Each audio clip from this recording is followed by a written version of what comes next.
Hello everybody and welcome to today's video. My name is Kaylee. I am an INFJ 9-wing 1 and today we are going to be talking to Korina, who is a ESFP 9-wing 1. So today we get to talk about kind of what it is to be a 9-wing 1, and this is going to be a very interesting interview because we're both 9-wing 1s, but anyways, we'll see. It will be very interesting, I'm sure.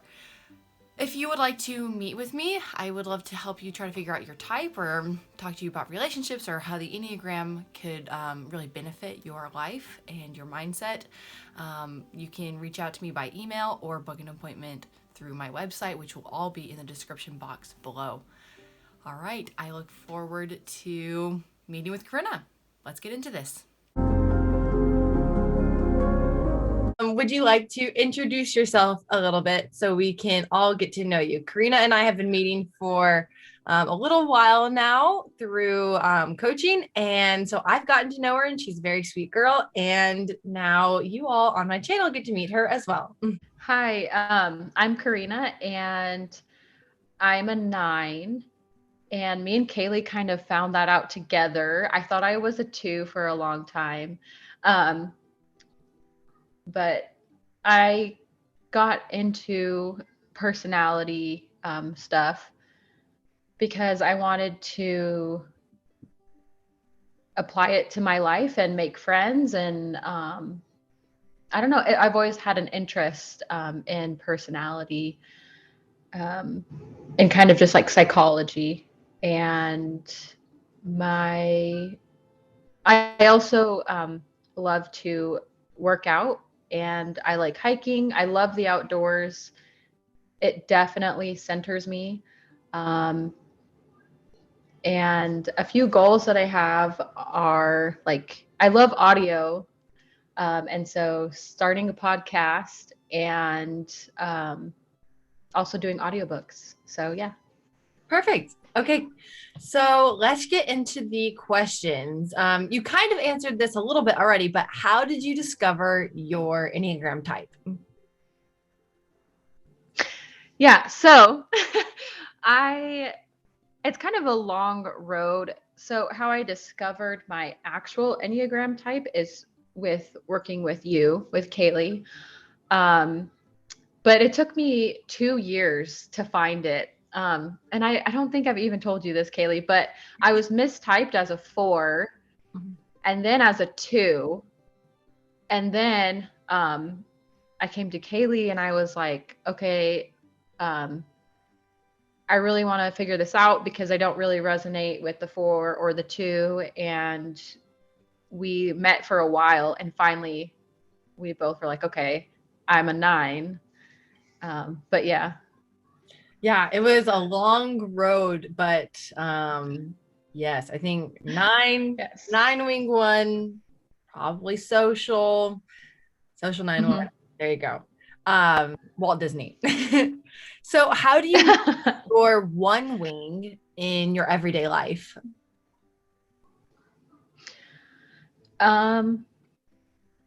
So correct me if I'm wrong, but I associate the 1 with like morals and organization. And that's not to say that nobody else has morals. It's just that's more of a 1 thing. I have been told, like my mom has told me since I was young that I was always hard on myself and I didn't really understand why. So I do have an inner critic. I feel like it's not, I don't think as strong as I've heard some of the 1s say they have, but I do have an inner critic of like, oh, you can't feel angry because this person, the reason why they're acting this way to you is because they're going through something. And so a lot of my inner critic has to do with my emotions, I think. And just like having the correct emotional response and having the correct view on something a lot of times. I think that's a really good description of my 1 wing. Mm-hmm. And there are times where I feel like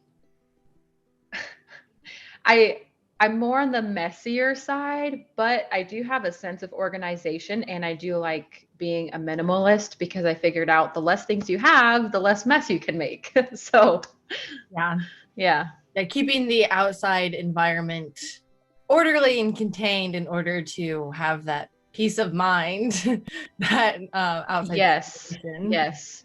Yeah. And yeah, what's funny is, so like I'm also a 9-wing-1, and so I think there's a lot of things that we both relate to in that kind of thing, with like that one wing of the temperance of like all these shoulds and oughts that are applied to you, that maybe the 8-wing, somebody who has a stronger 8-wing, doesn't really feel as much. Like, am I doing the wrong or right thing, when there's not necessarily a wrong or a right? It's just kind of a preference thing, but it becomes sort of like this, these absolutes, I think can very easily happen with that one wing. Okay, what do you consider to be your biggest achievement? Actually, I would say figuring out my Enneagram type and even MBTI, just figuring out more about myself. Because that was really hard, and it was awesome. But it was tough. It was definitely worth it. I think that's a big achievement. Another one would be waking up every day and being a mom.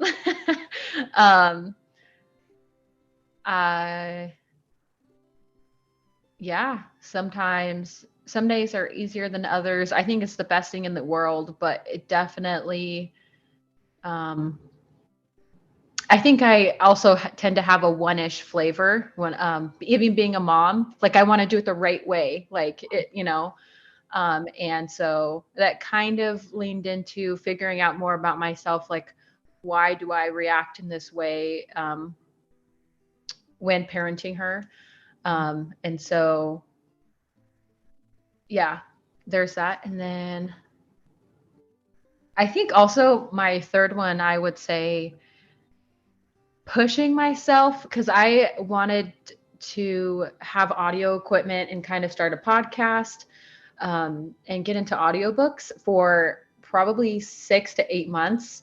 But it wasn't until recently, when I started meeting with you, Kaylee, that I was like, okay, I'm going to sit down. I'm going to set up the equipment. I'm going to do the things I need to do and push myself to actually do it. And one of the biggest roadblocks there was I was always telling myself, like, who am I to think that I would be successful in this, or that I have enough knowledge, or, stuff like that. Yeah, which is what's so interesting. I get a lot of like emails and comments or direct messages from type 9s that are like, how do I do something? Like, how do I start my own thing? Because like I can watch you do it, but but I always feel so embarrassed when I see myself talking, and I'm like, yeah, me too. That's why I like don't watch myself talking. I just talk and I'm like, oh, that's probably fine. I'm like, it's but yeah, like just going for it and doing it. And that fear of the 6 that the 9 has a connection to, being able to kind of check all the boxes, make, you know what, okay, everything is taken care of, worst case scenario is taken care of, and everything else is, what's out of my hands is out of my hands, and I'm just gonna do what I can, moving to 3 and taking initiative. But yeah, being a mom and working on your goals and your achievements, and then figuring out your type. Yeah, those are some big achievements. Okay, what are your 3 best qualities, do you think? Oh, this question. I feel like this question's hard, because then I start to like think of people who are just amazing at this, or, like, and I feel like I'm not quite there, and I'm like, oh, I just tend to criticize I feel yourself. like yes, like um I do feel like I genuinely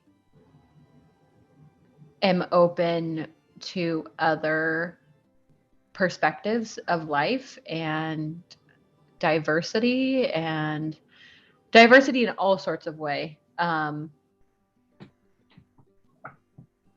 And so another, I think that's number one. Number two, I When feel in Rome, like, do as the Romans do. yeah. Um, Actually, I'm not sure what that saying means. Well, kind of like when you're in the environment where everybody's doing something, you're able to be flexible and do what they're doing as well. And being open to a different, Yeah. like being open and flexible. And as far as I know, that's what that saying means. Hopefully it doesn't mean something else because I say Yeah. it all the time. But yes, being, when you're in the environment and people are doing this certain thing, you're okay, not necessarily compromising, but being flexible and saying like, oh, I could do this too. And then when somebody starts doing these other things, saying, I'll try that out. Being able to be versatile.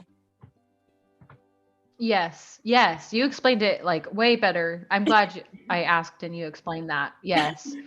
Um, and number two, I feel like I am open, I think, going off of that, to learning new. I was going like this because I was trying to say, like, my heart is open to learning new things about myself, even if sometimes it's a little bit hard to swallow. Um, and maybe taking advice and um, constructive, healthy criticism. Mm-hmm. Um, and then, so that's number two. Mm-hmm. And then the third quality, I'd say I am pretty optimistic in that it's very easy for me to find the good in a situation. And then if something is sort of quote unquote crumbling, I'm very good at being resourceful and just using what's around me to move forward in a positive way. Um, yeah, Yeah, that's so maybe. good. Yeah. And I know you were telling me before you've had friends give you compliments and stuff, and it's just like, what? Me? Like, no, you're so good at this thing. And so it can be hard to like, it can be hard as a 9, to be able to really see yourself. And so I think that's why a lot of 9s like focus, they like can get hyper focused on like, who am I, to figure out who they are, because they just realized I had no clue this whole time. How did I go my whole life not knowing Yep. who I was? And then Yep. you get hyper focused, and then you realize, and then it's like, oh, cool. Like, I'm a person too. Let me try to like work on Yep. some things, I guess. But then I feel like it's very natural for 9s to, when they do realize like I'm a person, and they do realize they have things they want to work on, they can see these faults or potential faults or struggles, but it can be really difficult for them to see their strengths. And so, like, some people hate getting compliments. I don't know if 9s generally hate getting compliments, but they might have a hard time really believing them, of like, oh, cool, thanks, that's nice of you to say that. But it's like, oh, do they actually really, like, you really think that? Wow. That's interesting. Like, it can be hard, I think, to take it to heart when somebody gives a criticism. It can be like, oh yeah, I am totally the worst, I know it, yeah, I'm bad, I'm working on it. Yeah. He's like, no, you're the best. I mean, like, what? Are you sure? No, you're teasing me. I think that's definitely something, talking about qualities and, good qualities. it's not always easy for nines to find their good qualities, because when they do see themselves, they usually see the negative. Mhm. Yeah. And I think especially having the one flavor of the nine, you can see like, okay, this, you critique yourself or the thing that people say you're good at or whatever. You're like, no, I could do this better or this better, you know? Mhm. Um, and I think I would say something I just realized, and I don't know if I can't remember if I said it already in one of my biggest achievements, but it would be actually finding myself or more of myself. Um, I think that's just a great thing. Maybe I did say it, I can't remember. But anyways, what's your next question? When do you feel most confident, and when do you feel most insecure? I would say I feel most confident. Probably the first thing I thought of was doing something with a group of people, like almost like blending. Like it's pretty easy for me just to like get along and listen, I think, especially just doing things with people like hikes or learning about them. Um,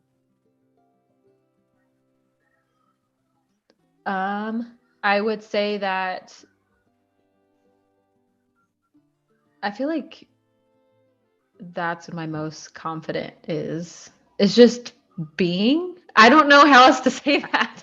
I um doing things in a harmonious group. Like Yes.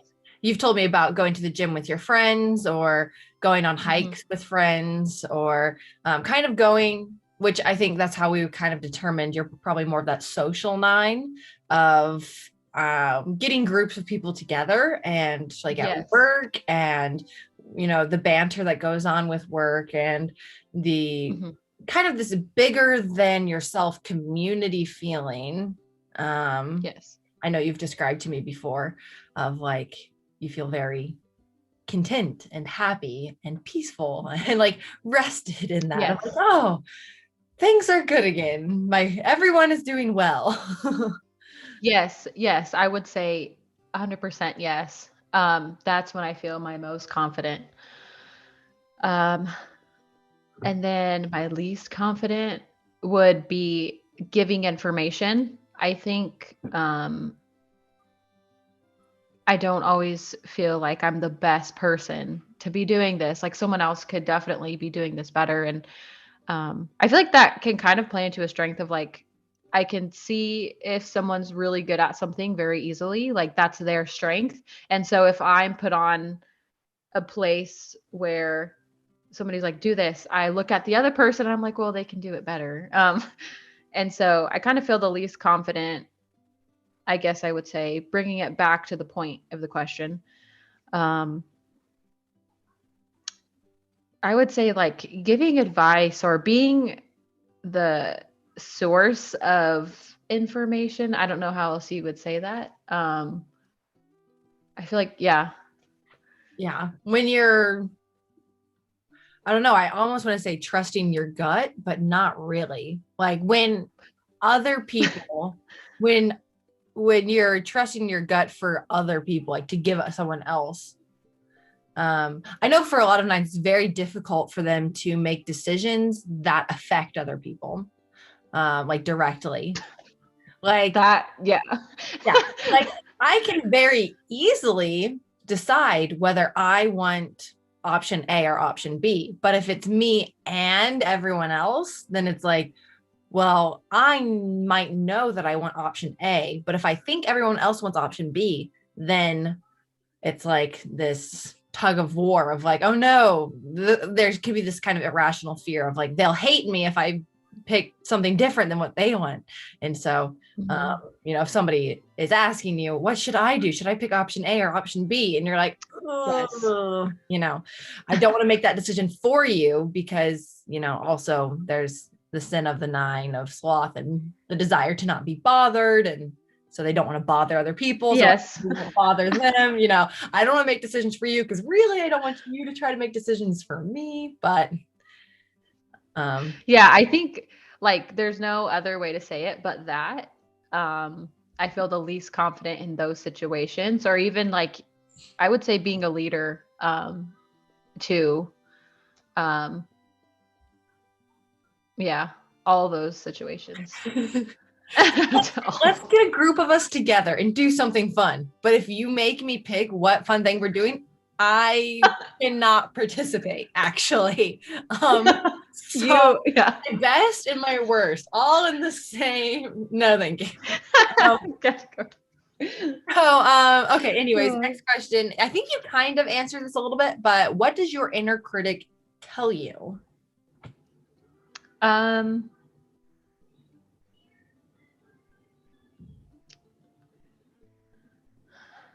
It really presents itself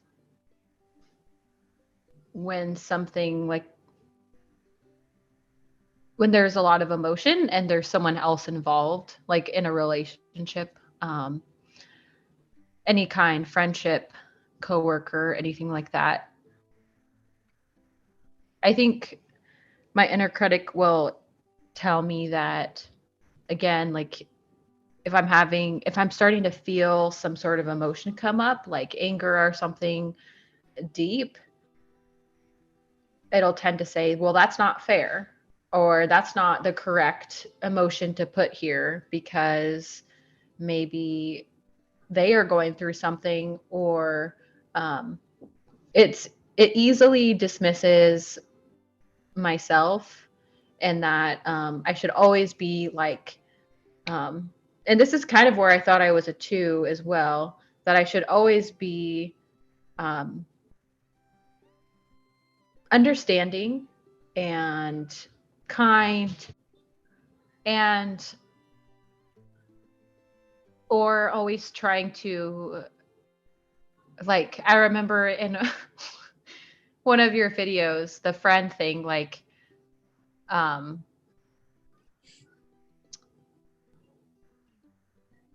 I would want, if I didn't have any friends, I would want someone like to be kind to me and pick me as like their friend. And so I oftentimes will do that as well. Even if it's completely sacrificing a lot of myself. Mm-hmm. And so my inner critic will tell me that's the right thing to do. And that's not always true. Yeah. And you can see that with the order of operations for the 9, where their thinking and feeling is together, separated from doing. When you have emotions, your thoughts kind of come and either kind of destroy, like tell your emotions to tone themselves down, or they're like, yes, you should feel worried, here's all the reasons why, and then when you start thinking about things, your emotions come in and they're like, yes, feel overwhelmed, and it's like, oh my goodness, what do I do? And so yes, you can see that together with the 9 of the thinking and feeling connected, working together or against each other. They're working separated from doing, and that can be really that inner critic of, oh, I feel this, I shouldn't, should I? Well, let me think. Okay, so what is the best feeling and the worst feeling you can think of?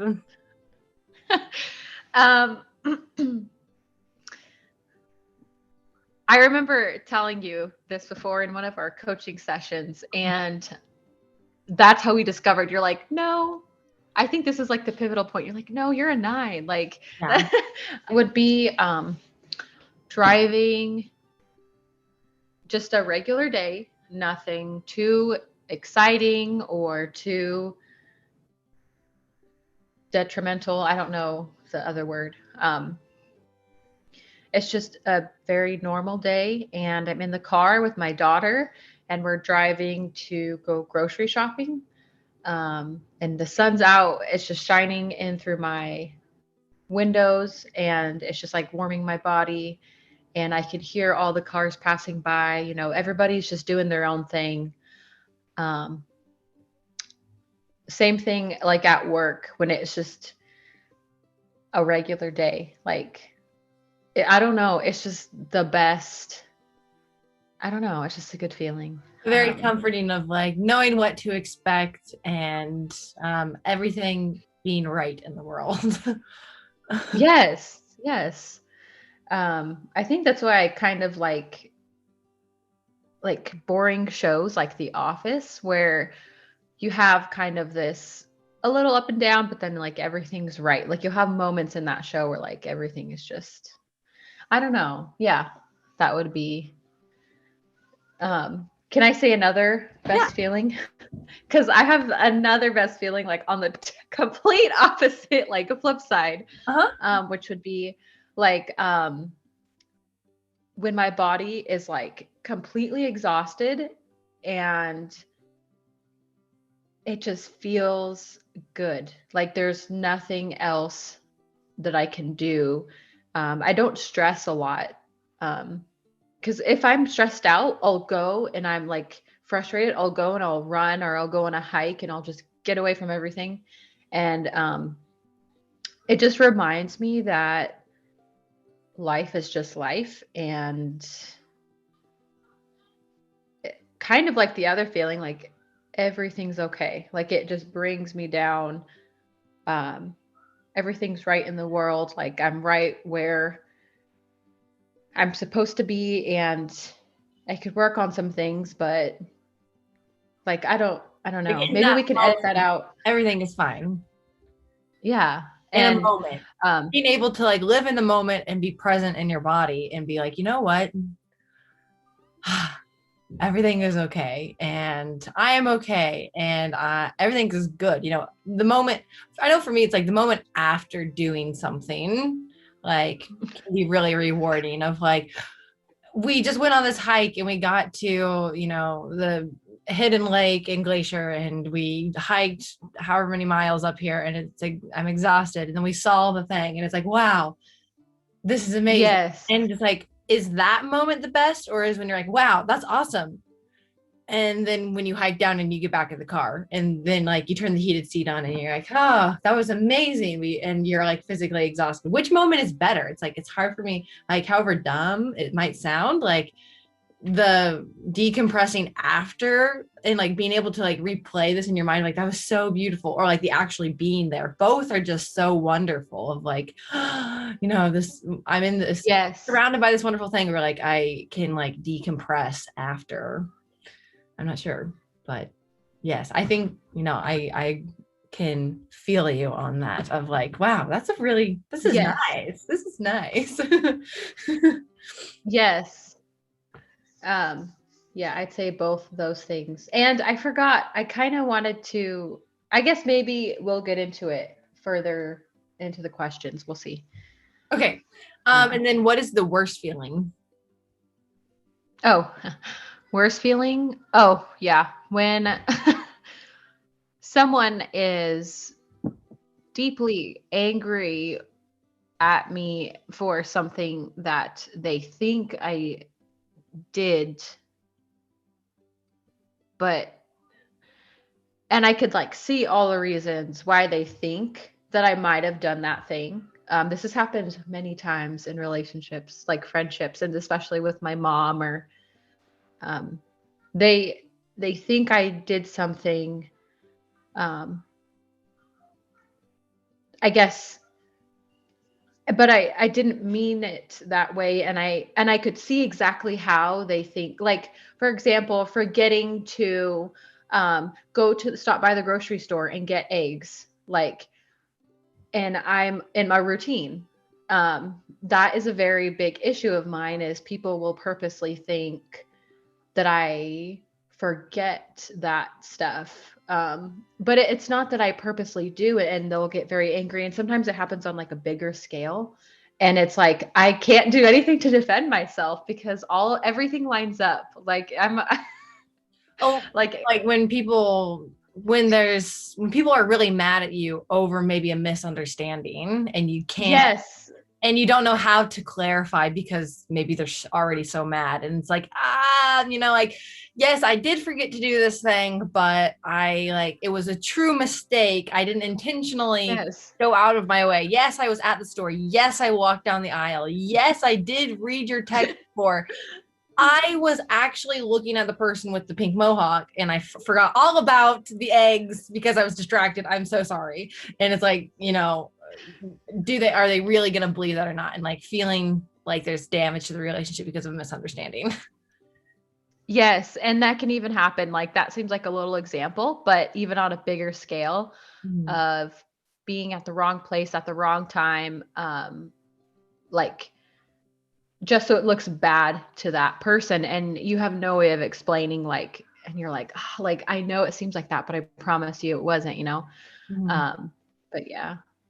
Yeah, that's not fun. I hate problems because of misunderstandings. And it's like, if you would just be calm and let me explain, then you wouldn't be upset. But no, you're already mad. Okay. Yes. What keeps you up at night?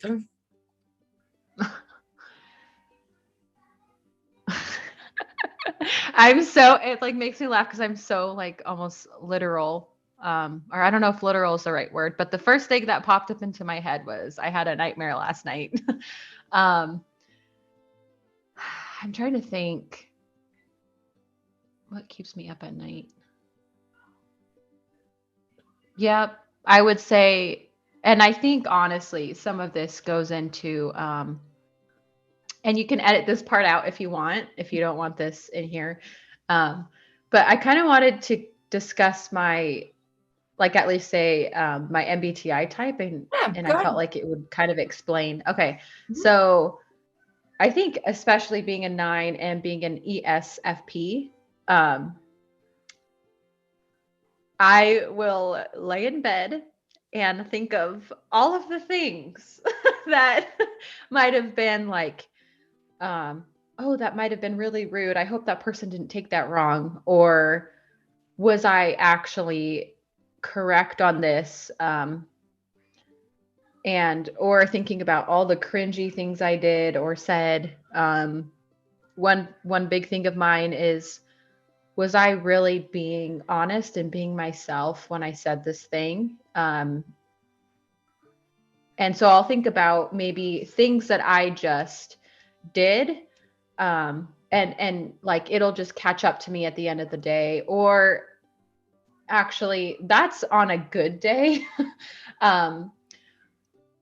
It'll probably catch up to me in months later of, like, for example, a past relationship, friendship, or boyfriend and girlfriend. I'll just be doing life, like almost falling asleep to myself, like being numb, or numbing out. And then months after the relationship ended, I'll think of a certain conversation. I'll be like, that is not what I meant. I should have said this. And that will keep me up at night. It truly will, because I wasn't and that has kept me up at night these past few months.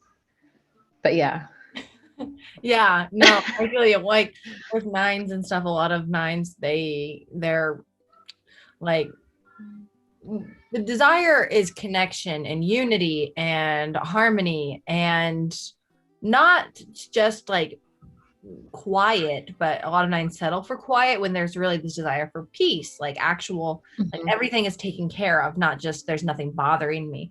And so this desire for connection and relationships and feeling like, okay, everything is going the way it ought to, when there's this disruption in that, with like a big one is like, okay, people aren't in my life anymore that should be, or I thought they should be, or I thought they were going to be here forever and they aren't.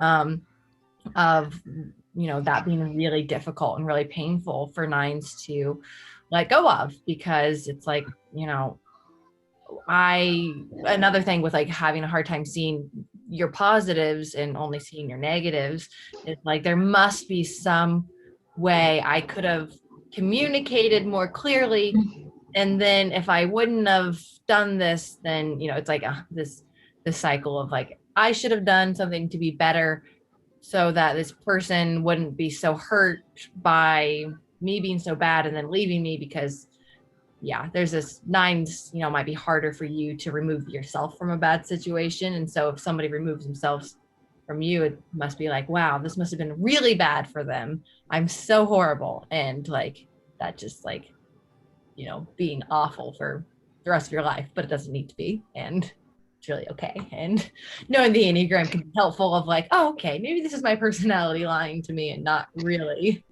Yeah. Yes. And I would say very much so. That is a reason why I went into the Enneagram and found you. And it did help sort through maybe why I didn't speak up at certain parts of the relationship where it would have been beneficial for both of us and healthy. But instead I settled for peace and just went along with it. And, or sometimes I didn't even notice like that was what I wanted, or didn't want. And I was angry at myself because I was like, I should know that, but sometimes you don't. Yeah. But yeah. Hindsight is 2020 vision. Yep. Okay. What do you like to do to unwind? I love hiking. I've mentioned that several times, but I do love hiking. What else?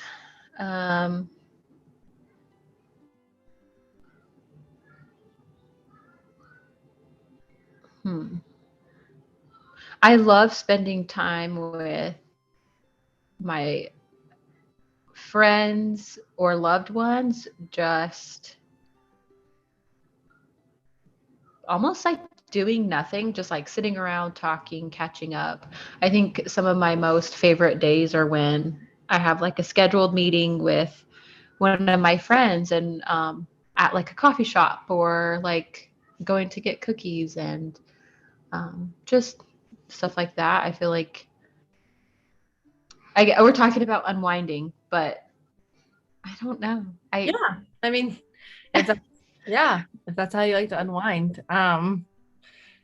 And talking about, you and I have talked about you being an ESFP and this external processing of even being a withdrawn type, still kind of having this need and desire to talk things out. And so that makes sense of like, I need to catch up and share with another person and connect and decompress and move on.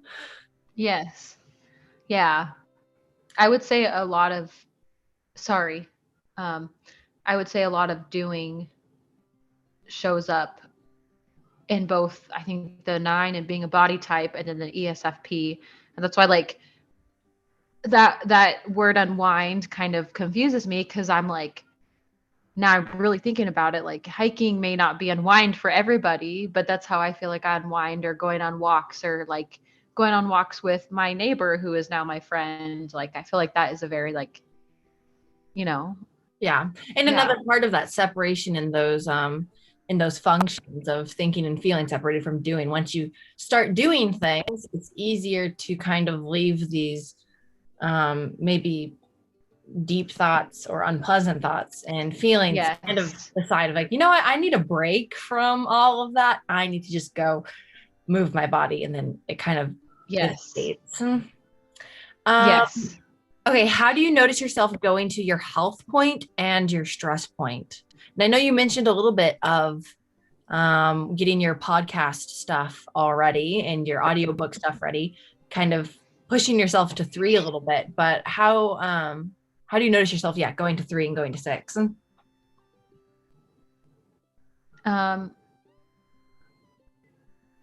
I would say,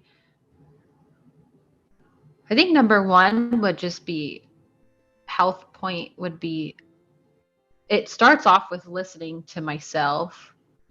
And then number 2 would be acting on, yeah, right. So that's when I go to 3 is, okay, I listen to myself and then I act on it. So, and that is also making a plan. And it doesn't have to be a huge drawn out plan, just a plan briefly. Okay, I want to do audio and I want to create a podcast. So I'm going to set aside a little bit of money each month to save up for equipment. That's like action right there. And then, so I did that. And then just, I guess, little actions every day. Like, I think, especially for myself, I see a lot of people just doing a lot, like good things. Like, it's very easy for them to, oh, I want to do this, and they just do it. But for me, I have found that I don't have to be so hard on myself, that taking little steps each day is healthy. Like, I'm going to 3 and putting myself out there. But yeah. Like the tortoise and the hare, slow and steady wins the race. Yes. Yes. Okay. And then going to 6. I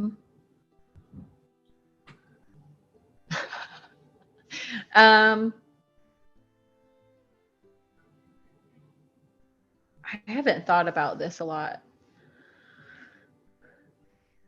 My stress point. I get stuck in my head. I really do. And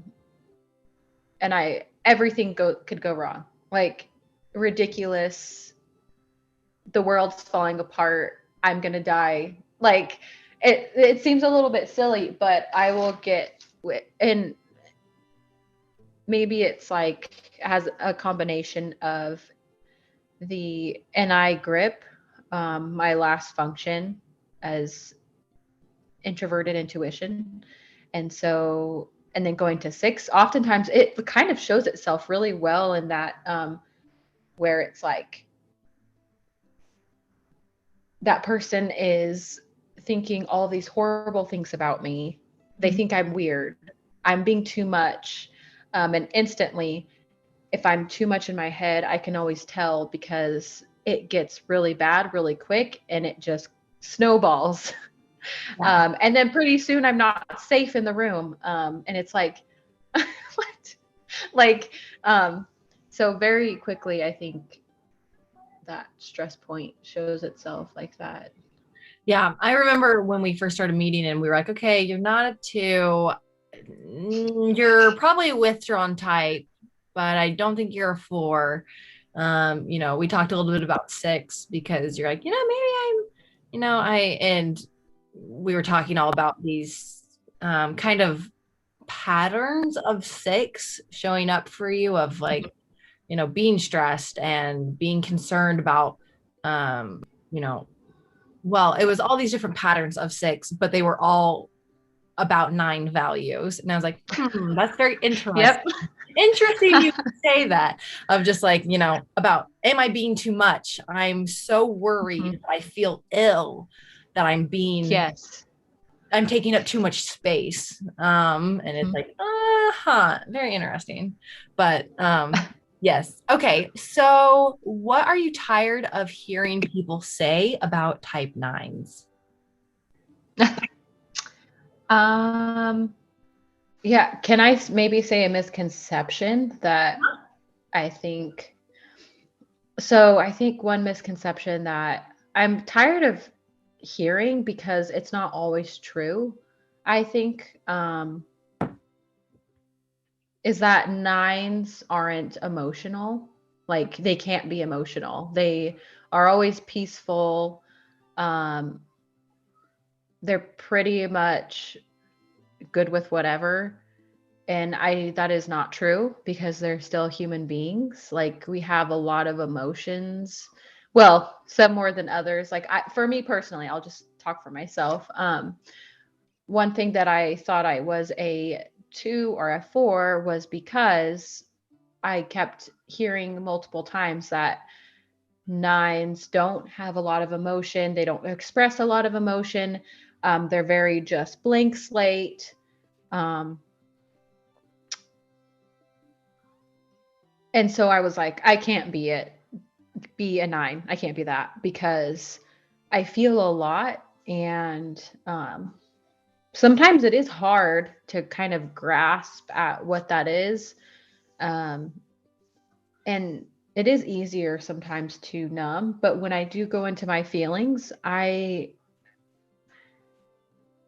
am full of life. I am expressive. Like, and I think maybe that's more of the unhealthier nines, or even very few, because yeah.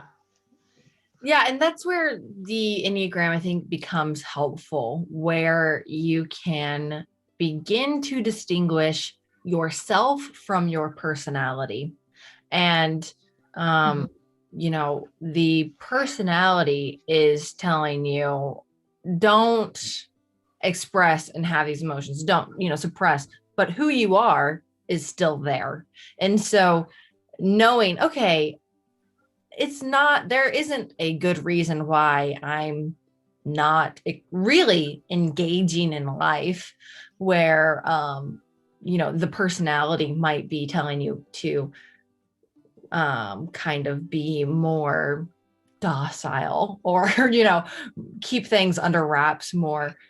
But when you can look at that, you can say, okay, but there's something that we are suppressing. What are we suppressing? Oh, it's who I actually am. So you're like, okay, all right. This, this is not going to work for me. And so that's where I think the Enneagram is helpful, where you can distinguish, who am I? What is my personality type doing to who I really am? And, let me dig through all of this personality stuff and figure out who I am under all of it. And, so anyways, is there anything else you'd like to say before we go today? Um,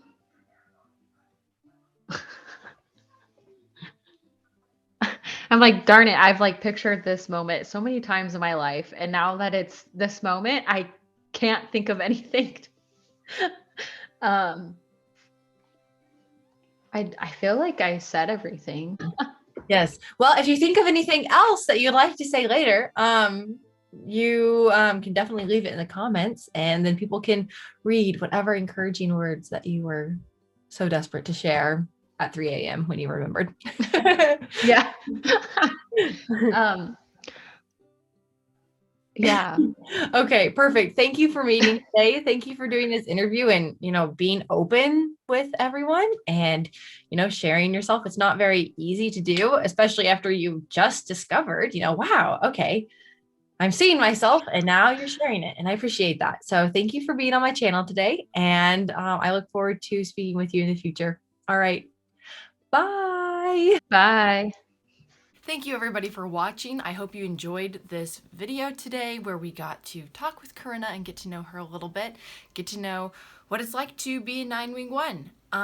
I hope that this video kind of helped distinguish the difference between the wings for you, and I look forward to seeing you again. If you have any kind of video ideas or channel ideas, if you'd like to see any kind of series, just let me know in the comments below. And be sure to tell Karina how thankful you are that she appeared in today's video. All right. Thank you guys. Bye.